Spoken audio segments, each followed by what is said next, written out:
Welcome back, everyone, to episode 13 of season 6 of the Shop Stool Podcast. I hope everyone out there is doing very well. Joey, Brian, how are you guys? Very good. Yeah. Exhausted. I am so excited to get your update, Brian, because I've been following along very closely on Instagram. You haven't given us enough detailed information. I know. Do you know what? I've actually started videoing it. To wait, drum roll, put out a YouTube video. Eventually. Awesome. It might be 3 months away, it might be 6 months away, but you're going to get one eventually. Cool.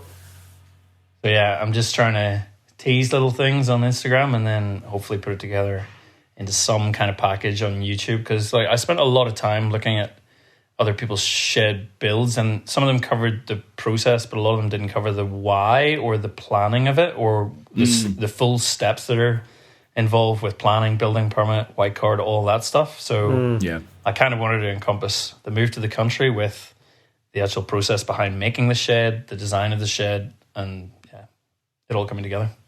Cool. So that's the plan. But yeah, you might hear some banging because literally 12 minutes ago the builders arrived for the first day on site. So the things I do for this podcast. So you've got the shed pack sitting there.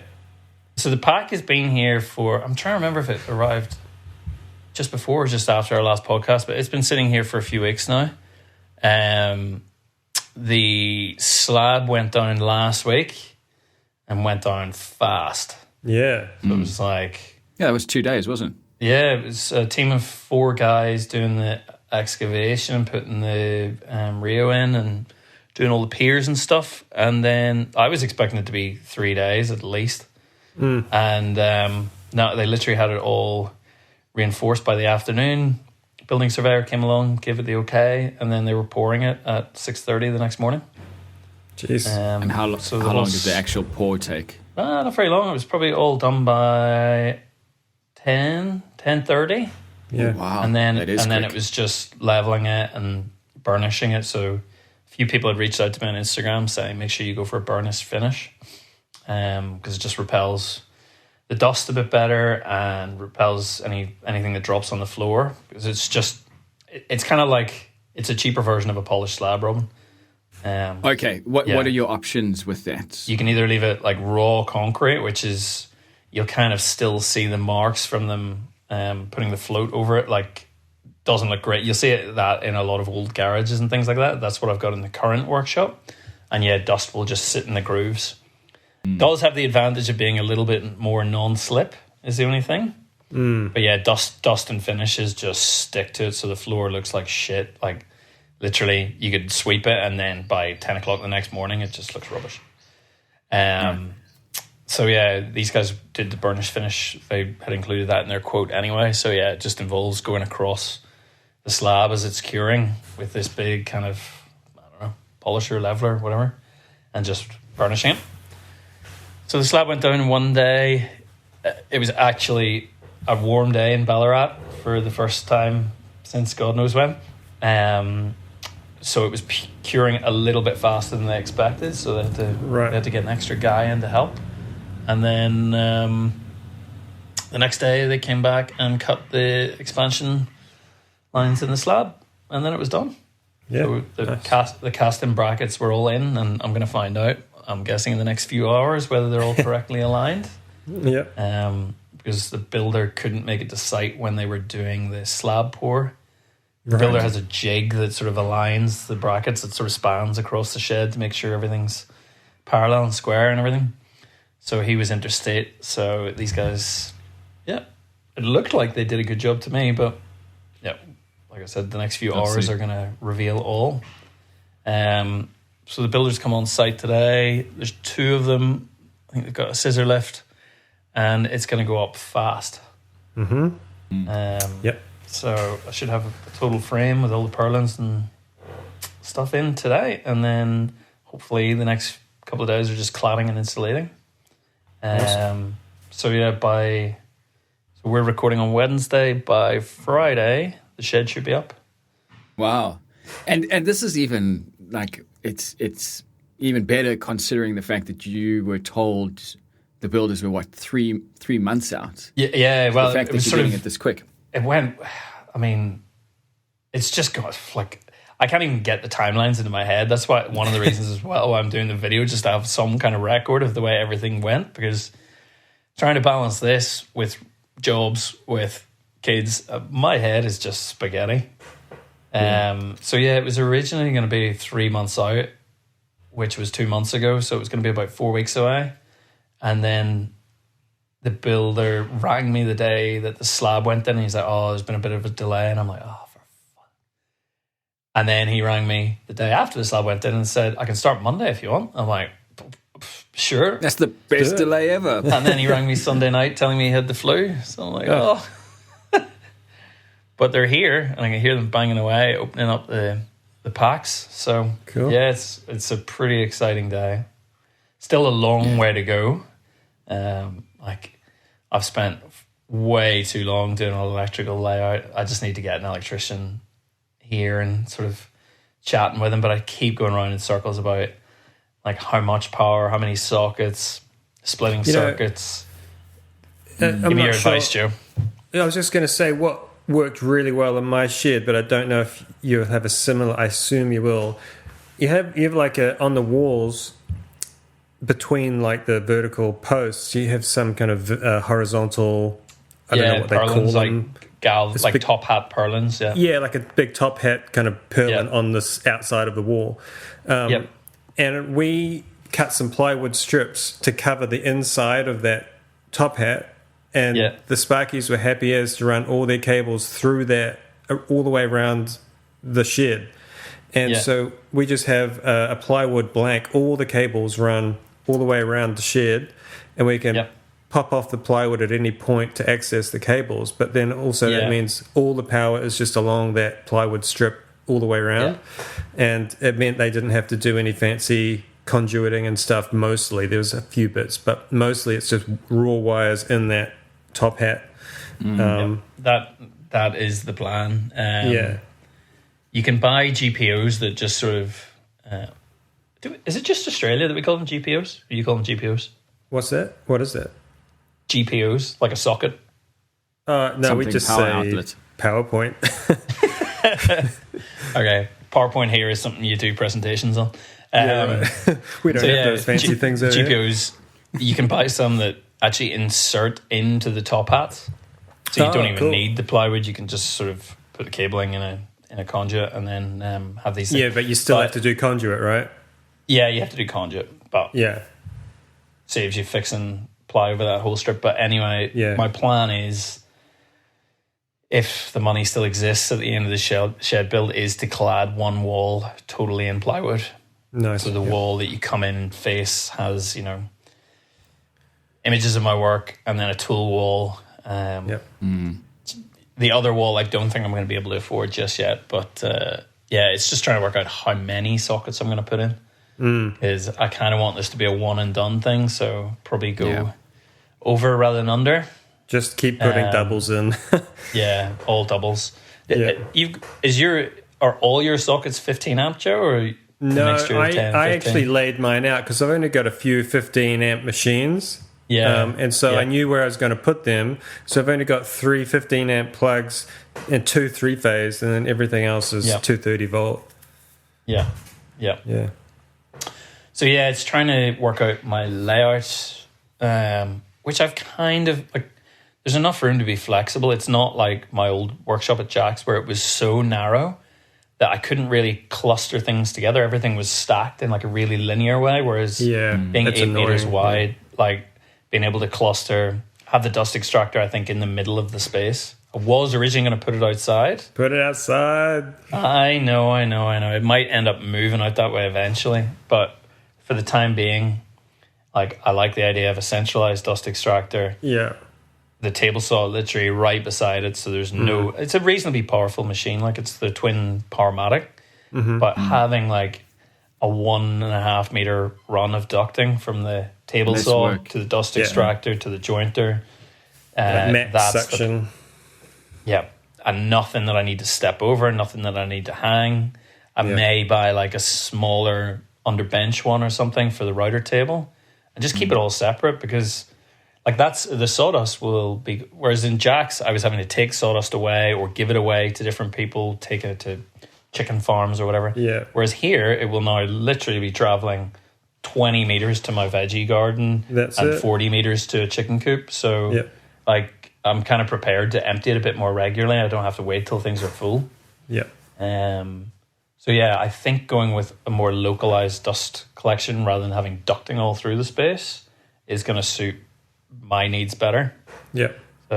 So cluster of table saw, bandsaw, jointer thicknesser, which ideally, again, I'm hoping to split into separate machines, as I've kind of said in this podcast. And if I say it in the podcast, eventually I'm going to have to do it, right? Sure. So a third of the space will be the machinery room, a third of the space will be the assembly, and a third of the space will be display, a bit of timber storage, and hopefully a bit of a teaching space is the plan. So, yeah, it's just all go. We're just going to make it happen now. Cool. Just a couple of things there. On the sawdust in the veggie garden, I did a bit of research into this a while ago. Just be careful to not put too much. Yeah. Because you just jack the carbon up in your soil, and it will do nothing for your soil for like 2 years, and then in the third year you'll have this amazing bumper crop because it takes so long to break it all down. We've got a good tip. We've got like a few compost stacks beside the veggie garden, so I think like it's all about just getting the right mix of organic matter and all that. Yeah. And then with the PowerPoints, are you just going in the walls? You're not going in the floor or ceiling? Not going in the floors.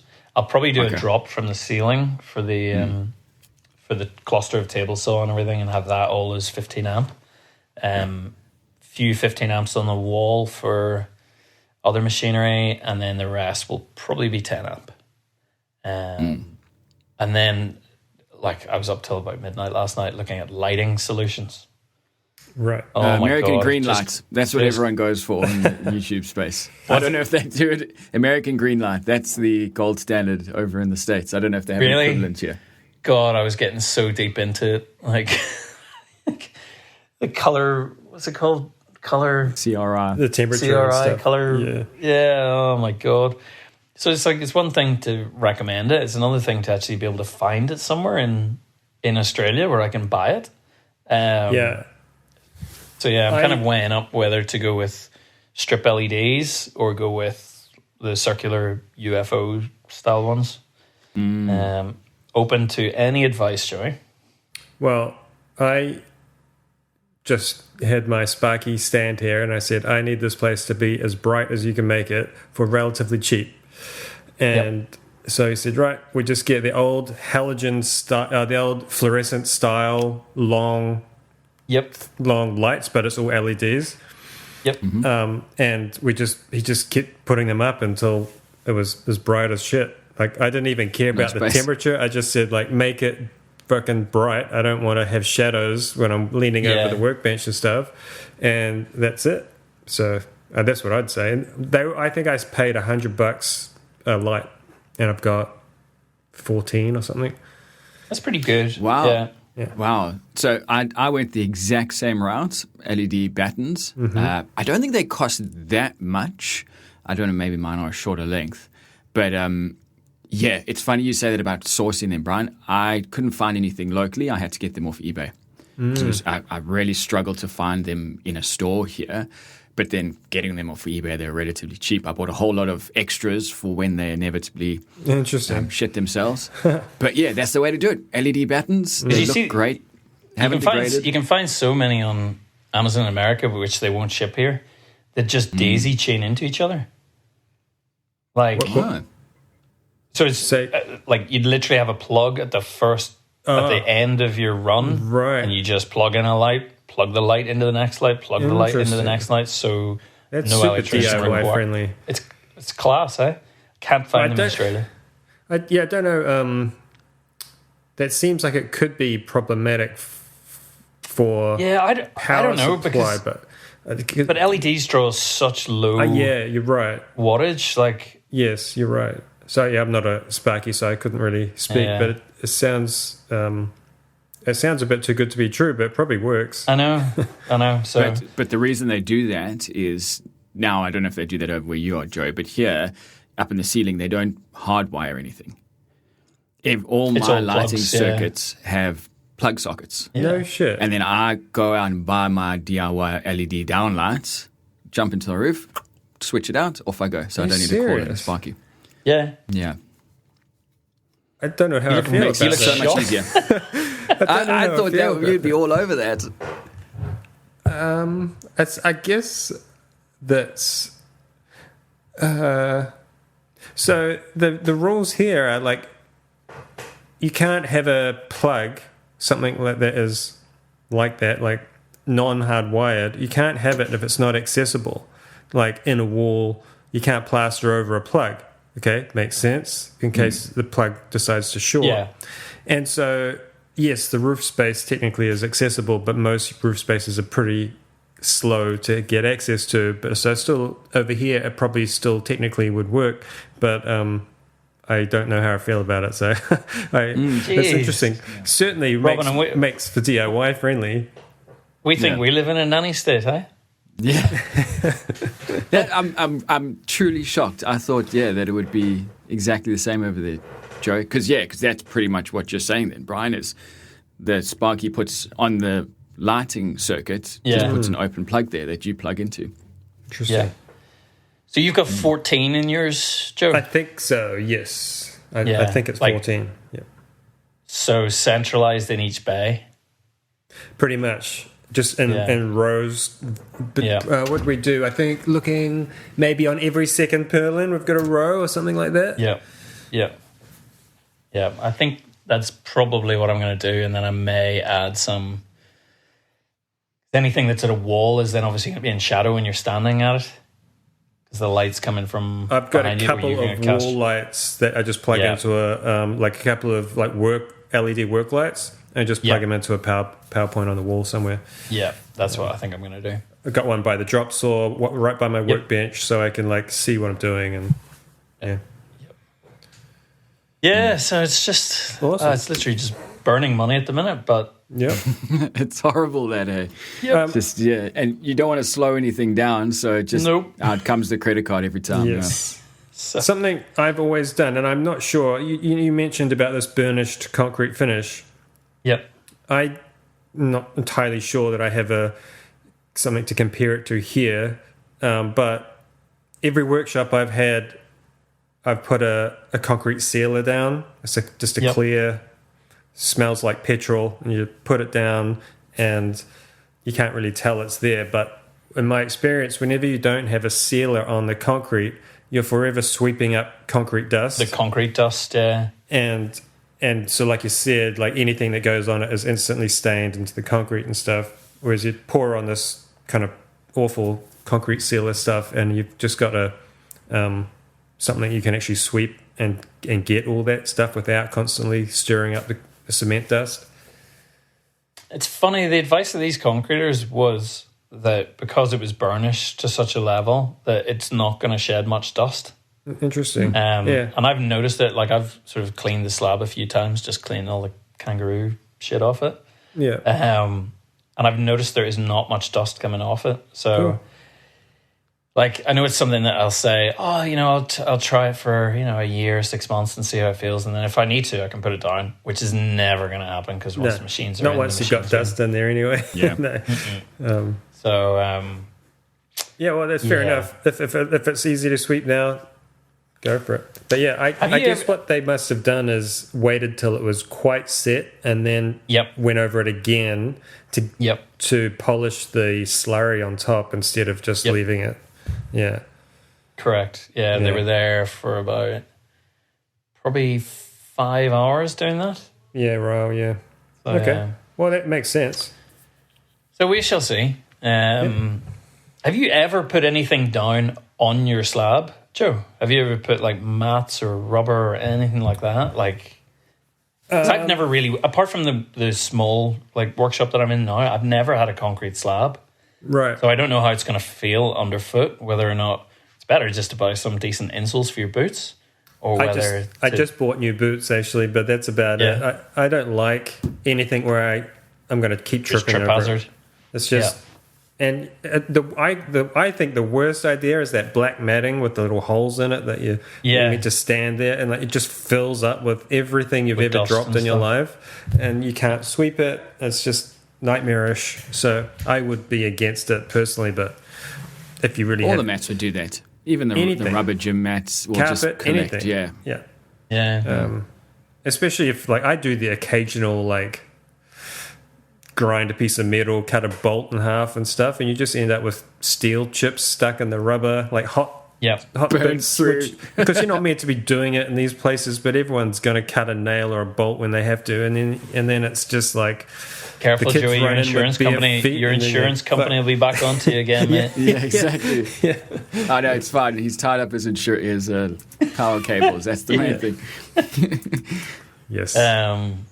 But yeah, it's been interesting. Like, I've done a fair bit of research about wiring and stuff, and now I know the dangers of extension cords, which I kind of always knew, but I'd sort of ignored. But it's mental that I have got away with running so many of my tools off extension cord, plugged into extension cord. So it's going to be nice to do a fresh start, clean, no drops in power, any of that stuff. So awesome. Yeah, it's going to be cool.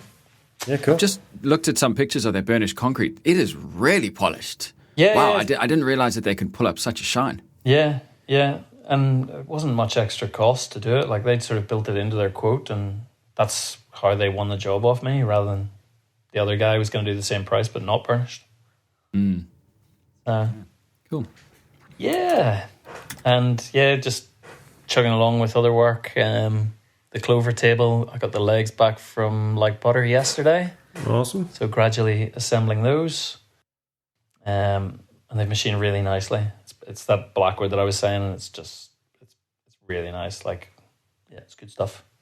So it feels like it's moving quite quickly this time, is it? It just, like, every time I make that piece, it does get a bit quicker.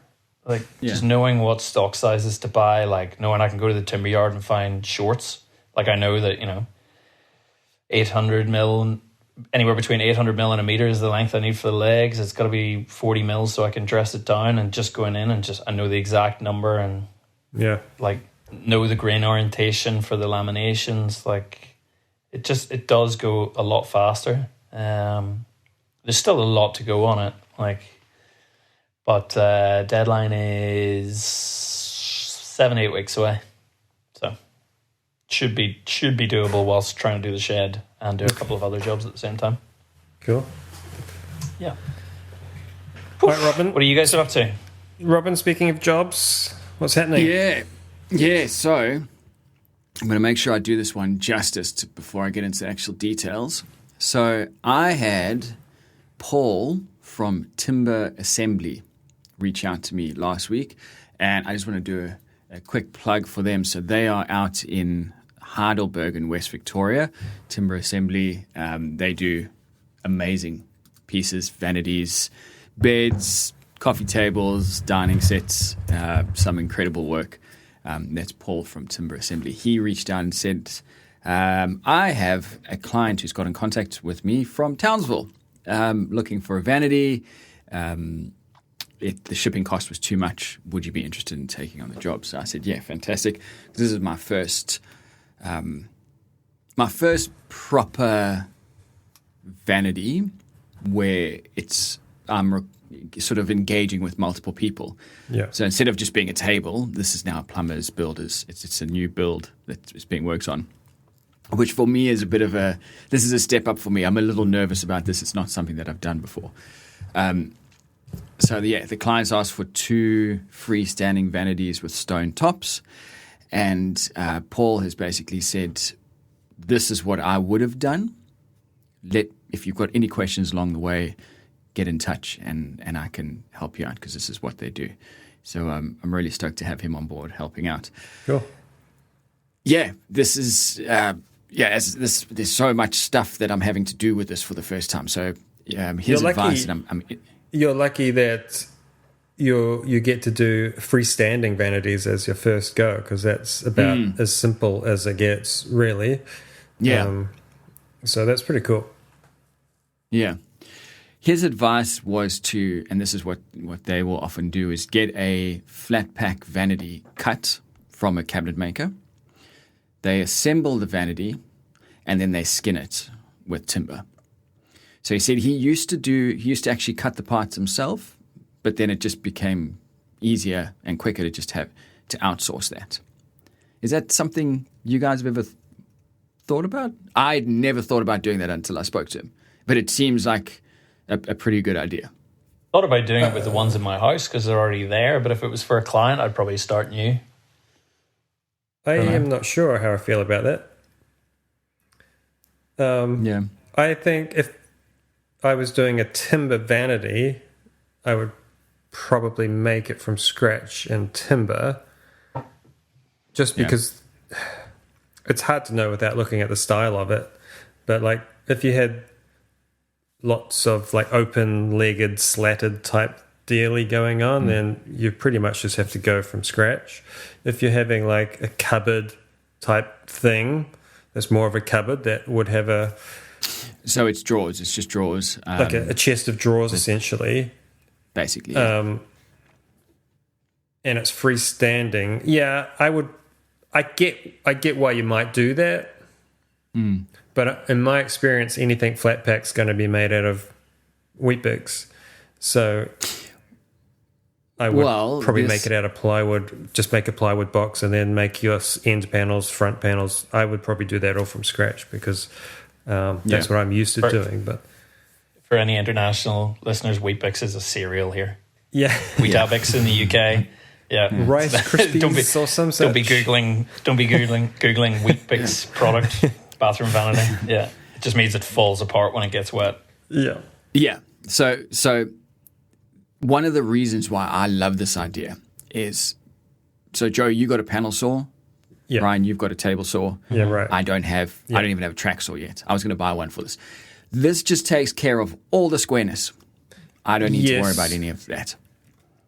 You're right. So all of the draw alignment, all of that, it's done for me. So it makes total sense. For me, I reached out to a couple of guys here, furniture makers here, and asked them who they go to, and they all said, no, we just cut our own panels because I got a panel saw. Why wouldn't I? So I'm probably going to go that route, dependent on the quote that I get back from this bunch that I've contacted. They suggested don't use good old melamine, particularly because it's a wet area. They've got a material that they say has a better warranty for wet areas. So it won't be the wheat bix panels, which I feel a bit better about. I guess on the whole, I don't think it's the terrible idea, but I do think it cuts down your quote-unquote customization. You are still governed by the size of vanity someone else has made. No, but you're talking about getting a custom cut, Robin, right? Yeah. So I send them the dimensions. They build it to my spec. So it's essentially 1,200 minus my solid panel. I see. It's gonna smash your margin. You reckon? I do. I do. What did you say? Sorry, Bryan? It's going to smash his profit margin on the piece. Probably, yeah. Because they're doing it for profit. They're not going to do it for free. But I mean, it depends what the price is. If it's going to cost you $2,000 and you're charging $4,000, then okay. If it's going to cost $2,000, I'm going to tell them thanks, but no thanks. I'm not expecting it to cost that much, but we'll see. I'm going to wait on this quote now. Yeah. So these guys just make like carcasses. That's what they do. They make. Yeah. So this is a vanity carcasses. Yeah, this is a place here. They Jones Easy Cuts. Right. And they cut melamine or sheet goods. So the way Paul explained it to me is they'll probably just have a CNC computer. Mm-hmm. You send them the details, tap, tap, tap, tap, tap, and out come your panels. So it shouldn't cost too much because it's not even a person's labor. Okay, so it's slightly different. Like if that's not so bad, like I would consider if I was pressed for time, having somebody just cut this two-dimensional shapes I needed out of a panel, and then I'd just screw it together. If that's what you're going to do, then I don't see a problem with that. Yeah.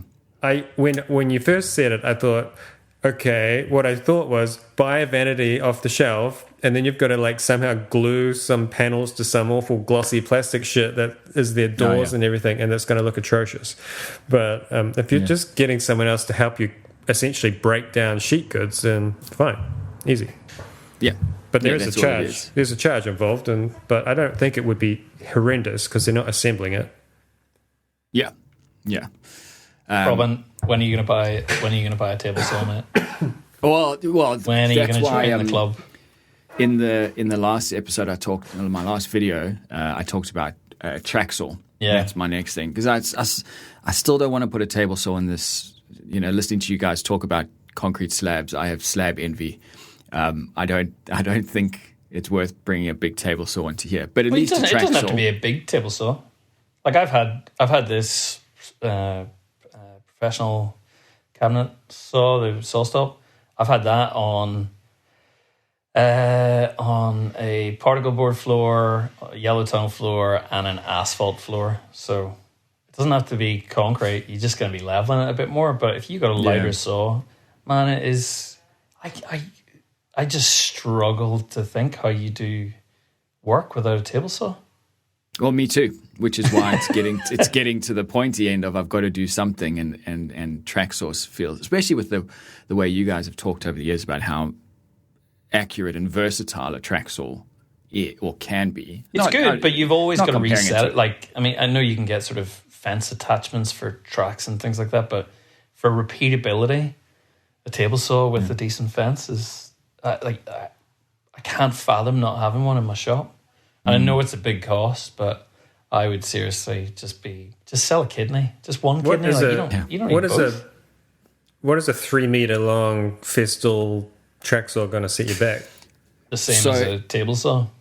Yeah. So if I do Festool, you get the TS60, which is a 168 mil blade. Mm-hmm. So I think you get like 50 mil cutting depth. Mm-hmm.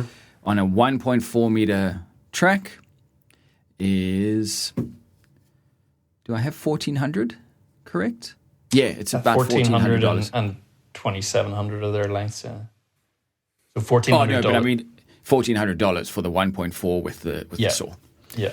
So it's substantially cheaper. You also have, but man, a 1.4 it's a 1.4 and that's great, but you can't cut anything with 1.4. Like you never. Yeah. So you need a 2.7, and then you get a 2.7, and you're like, oh well, I need a bit more than that. So then you got to buy the connectors to connect your 1,400 to your 2.7, and then you've ended up dropping like $6,000, $5,000. I don't think it would be that much. Yeah. I can't imagine it being that much. I appreciate what you're saying. What I've looked at as well, though, is Bosch does a track saw. Mm-hmm. So I might be able to swing with something. My connections with them. I might be able to do something. But anyway, Bosch do a job site table saw, don't they? They've got to do a few.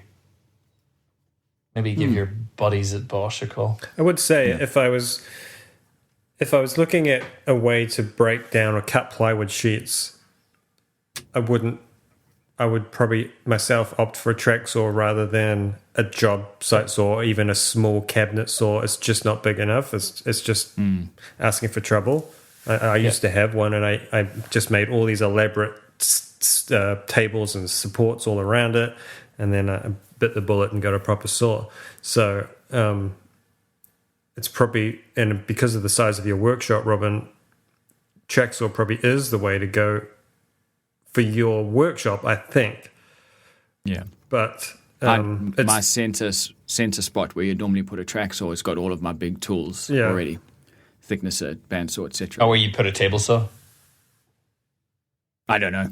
No, sorry. Your center spot where you'd usually put a table saw, did you say? Has this machinery already in it? Where you traditionally put in the middle of the workshop. Yeah, mine's...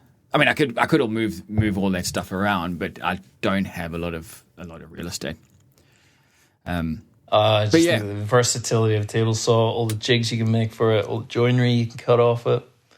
Yeah. But anyway, if you're going to have these guys cut you some panels and I presume edge the panels that need to be edged, that's probably a good way forward for that kind of thing. because that's typically how I make pretty much anything that is like cabinetry style. Starts with a plywood box of some description, and it's then skinned with whatever has to be skinned with. That's kind of 80% of the way I make stuff like that. So if that could be the way forward for you, and you don't have to break down big sheets. Yeah, and if I get a good relationship with these cabinet guys, and I can ring them on relatively short notice, and we build up that relationship, then maybe it will become better and more productive for me. Hopefully the idea is that I get more builds after this on the back of this. You're currently just at the stage of quoting for the client? Yeah. So I'm talking to the cabinet maker to find out what they're going to cost. Then I need to go find a stonemason where you can buy offcuts, where you may, Paul said, you may be able to find offcuts from other jobs. Yep. It's a win-win. Almost certainly they will have some pieces vanity size. Yep. Yeah. So that's who I'm doing today. That's who I'm bringing around today to try and find some stone. And then once I've got those two prices, then I can look at my price and then send her the quote. End of the year is the deadline. You know what I do? It should be done. Never, ever quote or price in stone, because you're going to find a price for maybe two different pieces of stone they happen to have that are the right size, right? But your client hates both of them. So then what do? So you might say, hey, I found a place that has limited range and it's going to cost you this ballpark, but otherwise, here's the size it needs to be, go shopping. Because there's 1,000 different stones they can choose, and you don't want to be the one who's picking the one big aesthetic thing in the bathroom. You're going to walk in and it's the stone, bang. And if they want something custom made, they need to custom choose their own stone top to match whatever, or pick their own specific piece of stone. They might love this grain and this one and hate the one that you chose or whatever, and then it becomes your problem. And long ago, apart from timber tops, I just said, I'm not choosing anything that is decorative. I don't choose handles, bench tops, sinks, anything like that is completely not my choice. You just tell me what you've bought and I'll make it work. So would they then supply the stone to you, or would they build it or install it? No, the stone guys would probably do it on site usually. Okay, right. And in fact, most stone guys with a vanity that's freestanding, slightly different. If it's only touching the wall on the back wall, they may potentially just give you a piece of stone. 9 times out of 10, they would say, "Is the cabinet in and installed? Yes. Now we'll come and measure it, and then we'll make it." They're not going to do it based on measurements, because then what if you got it wrong? Whose fault is it? Yeah. Who's going to pay for it? It adds a huge layer of protection for you, Robin, because say you go bargain hunting and you find this amazing offcut of Carrara marble or something, and you send a photo of it to the client and you include that in your quote, and then they spend 2-3 weeks looking at your quote, umming and ahhing, and then they go ahead and then the offcut's sold. And then you end up going, right, well, what do I do? Because I've quoted for Carrara marble, but now that's going to cost me 3 times as much because I have to buy the entire thing. Yeah. Plus, stone tops are heavy as shit. They are not fun to fit at all. So also the more that you can outsource that. Consider, are they going to put the vessel on top of the stone, or is it going to be undermounted and stuff? Like top mount. I mean, you don't want to know about drilling holes in it or anything. Like, that's completely not your job. So that is, I outsource that trade as completely not my trade. I work with timber, not stone. So that's what I would be. And it makes your price look really cheap, because then they go shopping and find out for themselves, oh, this stuff actually is expensive, and I'm not just getting played here. Yeah. Now, we had talked about offcuts from their kitchen that they're getting installed. Right. And she said that it's probably going to be the whole sheet of stone will be for the kitchen. But I guess this is the perfect place where I could say, well, the guys who are doing your kitchen. Absolutely. Get them to do your vanities, 100% that's what you should do. They will do all the vanities and use whatever they have in their workshop, and just put the onus on the owner to actually do some homework. So I'm looking at Blum and Taro, Tandem Box and Taro hardware. Okay. Have you guys used that? Yeah. Is the main sticky point, because this is what the cabinet maker uses, so they can essentially put all of that into the order. The front drawer front, I would need to create that out of timber, right, and then fit that to the drawer. Mm-hmm. Is that quite easy based on the assembly and like the whole? I had looked at a quick video of how the fronts are attached. Very easy once you get your head around it, and I could walk you through it. But I would actually not use the Antaro drawer system. It's a bit old, and if you're looking at the sides of the drawer box sides, they're not parallel, and the inside is kinked off at an angle. So the bottom of that drawer side is like 35 mil thick, and the top is like 13. It's like kind of triangular, and it means you can't store shit to the side. It just looks a bit blah. When nowadays, I say nowadays, like it was 2 years ago, like now you can get vertical, like thin 13 mil thick drawer sides. And if you're going to use Blum, it will be called the Legra box. Yep, that's the one that Paul suggested as well. And that's what you would use over anything. Absolutely. The problem with Legra box is, so the Antaro drawers are made to have a 16 mil base panel that just slots into a 16 mil slot in the bottom of the drawer side. It's nice and easy. The Legra box has an 8 mil slot, and you've got to, on the bottom of your 16 mil base panel, you've got to cut out a rebate 8 mil by 36 or something like that. You've got to take this big chunk out because they hide the runner up in that 8 mil slot. And so just a bit more work for you. So I just use a big router bit and hoof it out with a router. But that's something else to do, but really nice drawer. Like I would definitely do it. So okay. It's a bit more expensive too. The Antaros are cheaper, obviously, because it's older stock. Yeah. I've noticed that. Yeah. All right, I'll keep that in mind. I'll see if the cabinet maker can do that. I don't even know if they can. And then the other one is mounting a sink. I understand if you mount it to the side in one of the drawer spaces, you can put in that little flange thing that you'd cut around your P-trap. What if you put the sink in the middle and there's a center divider because there's drawers on either side? 100%. How do you... 100%, that's what you should do. Okay, but how do you do that? Well, first of all, it's a client's choice where the sink is, but you should lean them very forcibly to having a center sink. Okay, why is that? Because you have a drawer on each side of the sink, and you have like 250 mil wet area of like your surfaces go in this little gap between the drawers. And then you have, on each side, you have perfectly square drawers with no cutout, and the drawer fronts just overlap that dead space in the middle. So the drawer fronts are a bit longer than they need to be. And you can even put a blank panel in there. So you open the drawers and you might have a 250 mil wide blank panel in the middle. But then you get two perfectly usable square drawers on each side. So the drawers slide on either side of that plumbing. Yes. The full depth of the cabinet. What you do, though, you have to talk to the builder and give them drawings and say, this is how big the space in the vanity is for the plumbing. Everything's got to come through the wall in that. This is your space.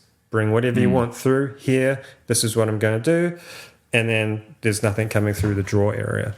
And then the clients will love you because then they don't have to worry about cutouts and awful shit like that. Everything's hidden. They don't even see the P-trap.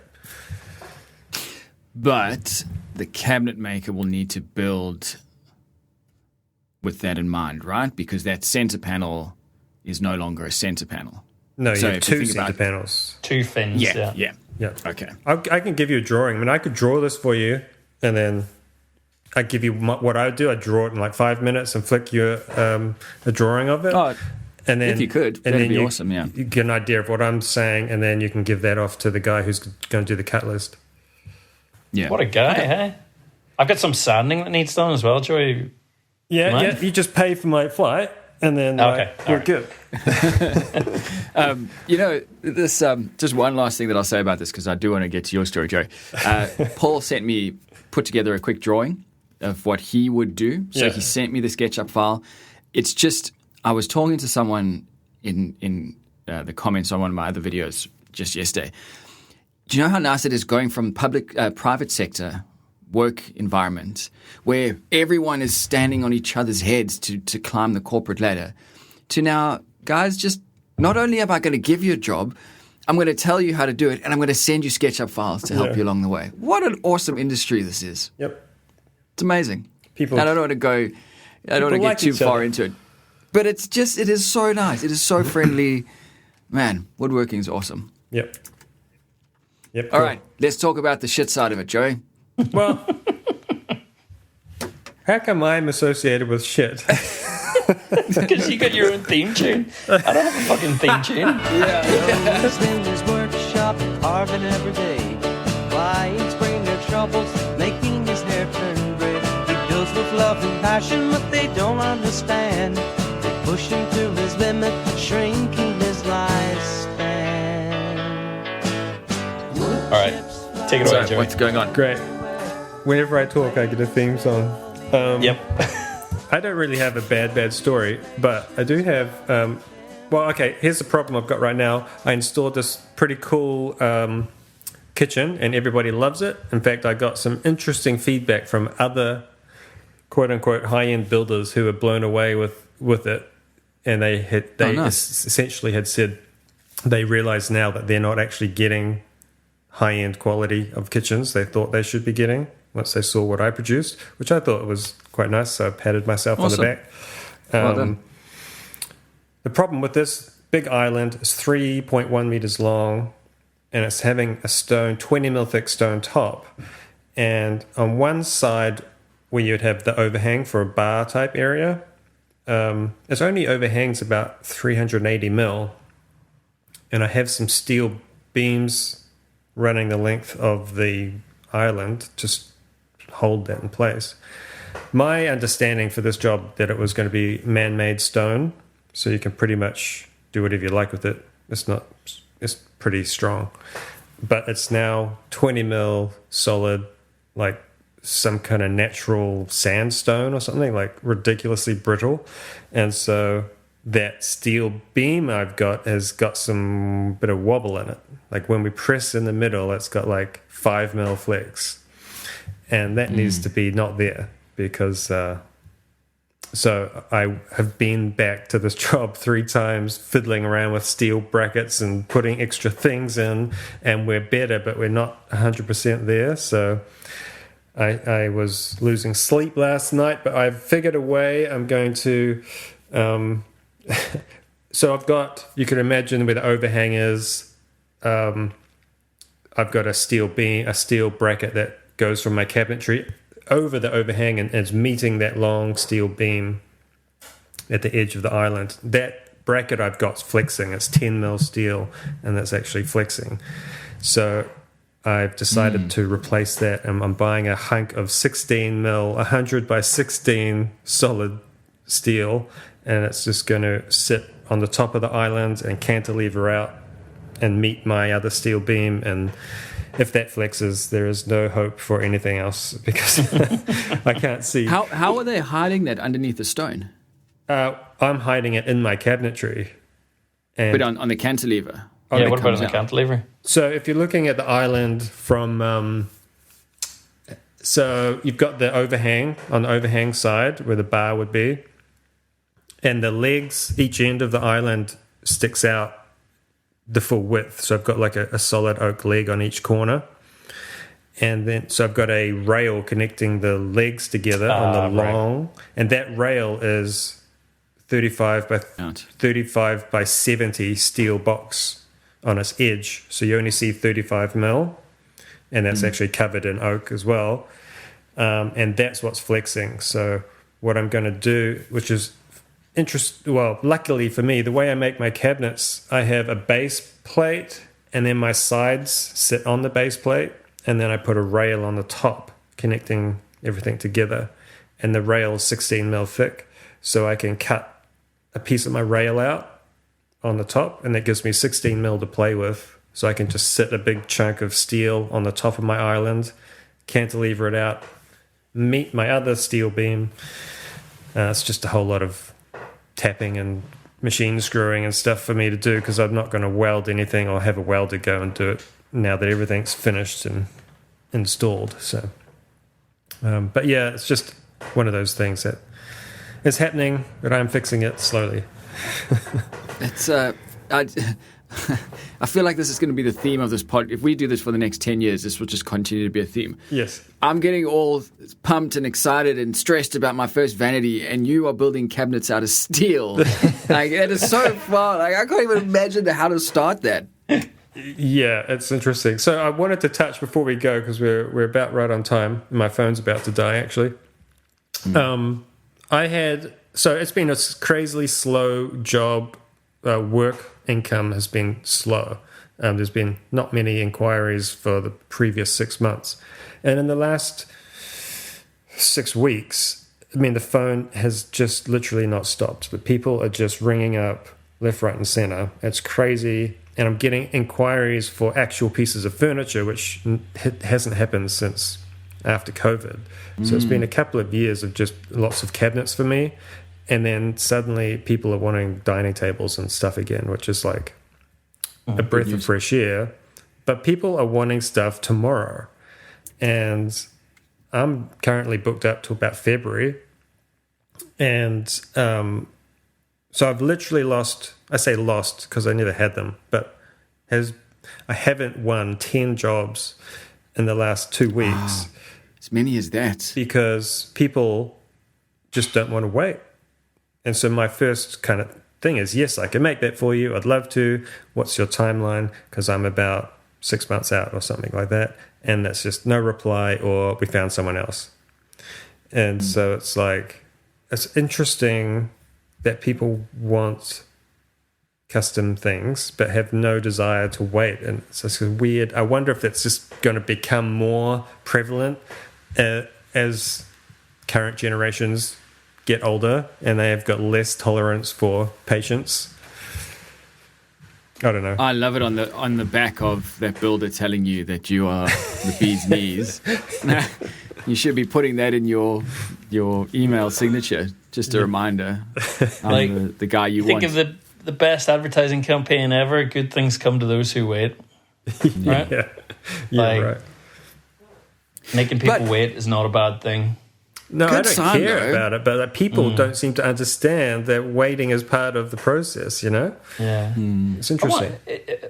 Economically, how's New Zealand? I love when we get an economics corner. Interest rate rises there are now starting to, like, has there been a cut yet? You know, I've honestly been like head in the sand a bit about what's going on with the government because I just can't deal. But nothing is getting markedly better. But somehow people are finding more money at the moment to spend on what they want, which is good. But it's just a weird thing that happened in like 2 weeks. Like all these jobs come in and I was like freaking out going, holy shit, if all these come in at the same time. But got none of them. So it's one of those things. According to Trading Economics, there was a recent drop of, looks like 0.25%. Yeah. Oh, wow. That'll do it. I wonder if it's a whole 0.25%. Because, like it's a weird feeling in Australia. You know, we're kind of being tipped that there's going to be interest rate cuts next year. And whether that's going to give people a bit more consumer spending. But then it still feels like we're sort of about to have a recession. Like it's so weird time. Yeah. But perhaps, like you're saying, if your stuff is the bee's knees, perhaps you're attracting a clientele now that actually have the disposable income. Yeah, I'm sure. I mean, for me, right now at least, I'm not worried about my work because I'm still getting people coming and people are saying, put me in line, which is fine. But it's just an odd kind of maybe a general public perception that things should be available. I want it now. Yeah. And I feel like it probably in 10 years will be more of a problem as people who are younger just don't see the value in it as much, perhaps. Well, it'd be interesting to see what happens. Yeah, I guess it is just that whole like boom in AI and stuff. Like people want things now, and geez, we sound like old men screaming at clouds.